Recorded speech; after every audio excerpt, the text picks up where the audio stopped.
I think it is important that the American people fully understand what is being voted on today.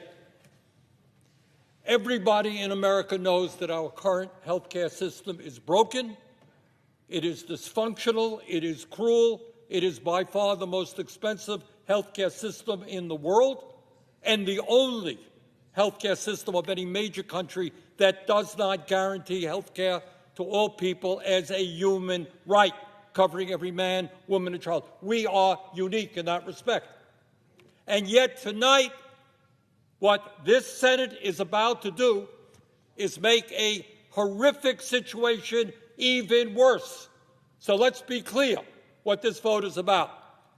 If this vote succeeds, over 20 million Americans are going to see at least a doubling in their premiums in the Affordable Care Act. In my state of Vermont and throughout this country, for certain groups of people, it will be a tripling and a quadrupling of their premiums.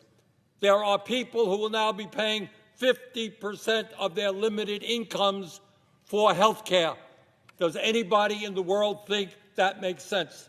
And if this resolution is passed tonight, we are on a pathway to throw 15 million Americans off of Medicaid and the Affordable Care Act.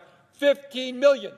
Our job is to create universal health care, guarantee health care to every man, woman, and child, not throw 15 million people off the health care they have, low-income and working-class people.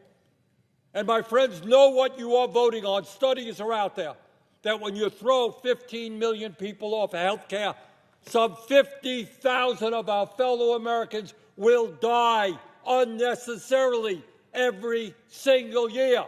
Anyone think that's funny? Something to laugh at? Something to just go past? I don't. 50,000 Americans die unnecessarily. Now, I know as part of this resolution that the majority leader is going to say, well, Democrats can put together their own bill, and it will come to the floor here in the Senate for a vote. As everybody here knows, that is a totally meaningless gesture. You can get 100 votes here in the Senate. Won't mean anything because the House is not going to take it up, and the President of the United States certainly will not sign it. So, Mr. President, I hope that anybody here who is thinking of voting for this reconsiders, goes back home and talks to their constituents and asks them what it will mean if their health care premiums are doubled or